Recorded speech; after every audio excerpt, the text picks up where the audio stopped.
Les pionniers chez Fred Mazzella. Le pitch. Et on commence aujourd'hui avec notre première pitcheuse, Djemila Donti. Bonjour Djemila, soyez la bienvenue. Vous êtes fondatrice et directrice générale de Corail.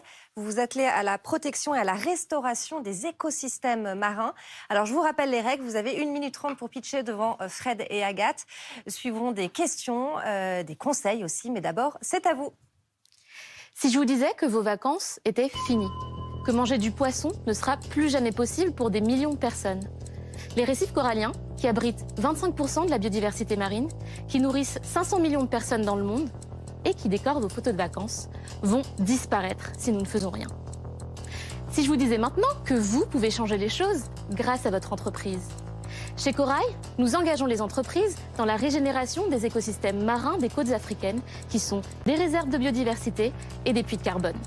Aux entreprises qui cherchent un impact positif, réel et traçable, nous proposons des programmes d'investissement RSE pour replanter du corail plus résistant et des crédits carbone pour replanter mangroves et herbiers marins protégés.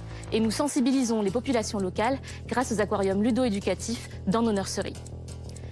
J'ai grandi à Madagascar, dans un écrin de paradis. Mais en 2020, la pandémie suspend l'activité de la ferme de corail de mes parents.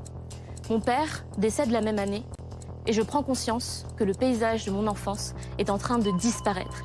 Les 12 000 km² de récifs coralliens africains dans l'océan Indien vont disparaître plus vite qu'ailleurs. Ma mission est de préserver mon patrimoine familial et notre patrimoine environnemental, mais je vous propose de saisir une opportunité économique en revalorisant votre investissement dans votre stratégie net zéro, votre stratégie marketing ou votre stratégie RH. Alors, êtes-vous prêts, vous aussi, à venir sauver les océans ? Merci beaucoup Djemila.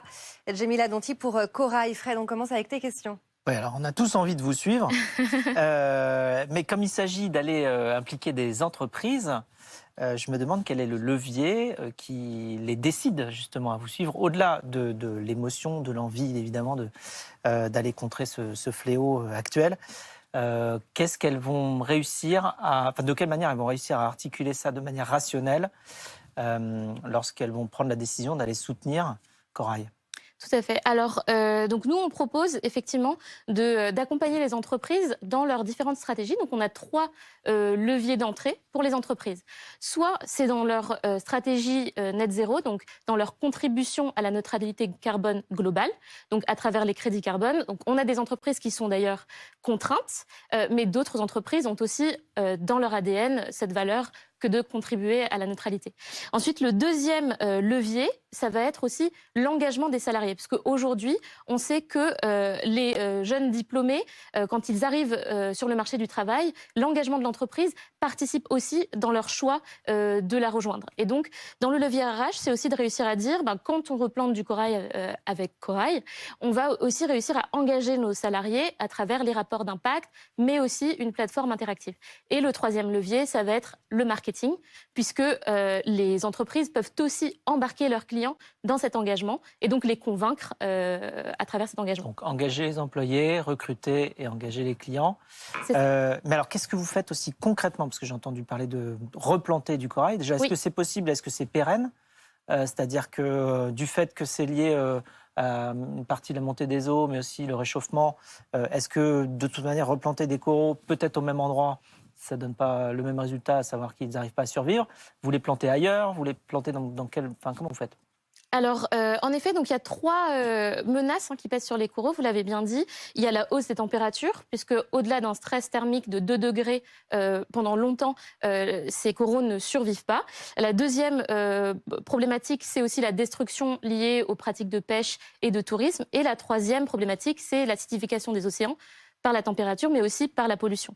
Donc du coup, nous, ce qu'on fait, on va planter du corail plus résistant, comme je vous disais. Donc en fait, on va élever ces coraux dans nos nurseries pour les rendre plus résistants. Donc on va leur mettre sur un stress thermique un peu plus long. Mais aussi, on travaille avec des chercheurs pour sélectionner les espèces qui vont être plus capables de survivre. Donc cette espèce-là, d'ailleurs, c'est l'Acropora, fait partie, celle avec les branches là, fait partie des plus résistantes. Donc on va planter plus de coraux résistants. Et pour éviter le manque de biodiversité, on va travailler aussi avec des chercheurs pour les rendre biologiquement plus résistants. Agathe, on poursuit avec toi et tes remarques sur le pitch de Djamila. Alors, Djamila, il y a une vraie maîtrise du pitch. On sent que tu as vraiment travaillé le sujet, donc c'est agréable, parce que quand tu arrives, tu nous accroches tout de suite avec un espèce de hook, on appelle ça. Donc en gros, vraiment une accroche où on a un peu un stress, parce qu'on on a envie de continuer à partir en vacances. On sait qu'il y a des enjeux climatiques très forts. Et donc, en fait, tu mets la barre très, très haut. Après, tu nous expliques ce que tu fais. Et tu reviens encore sur de l'émotion, ce qui est très bien sur un pitch un peu long. Tu vois, après tu nous parles de que tu viens de Madagascar, on l'apprend un peu plus tard dans le pitch. Il y a l'histoire de ton papa, donc on sent qu'il y a une mission et que tu es vraiment prise par cette mission. Mais du coup, tu passes peu de temps sur le produit. Ouais. Et tu vois, la première question de Fred, c'était de te dire, mais concrètement, c'est quoi? Donc, quand tu as des pitchs vraiment très, très courts, il faut choisir un peu ton angle. Et en fait, comme tu en as beaucoup et que tu as envie de tout dire, tu vois, c'est pas toujours facile.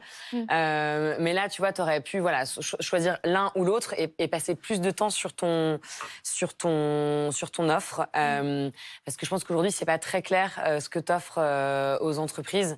Tu vois, concrètement, qu'est-ce qu'on doit faire pour s'engager dans ton projet? Et puis aussi passer plus de temps sur les fabuleuses nurseries dont tu parles pour bien expliquer ce que c'est. D'accord, c'est bien noté. Merci beaucoup, Djamila Donti, en tout cas.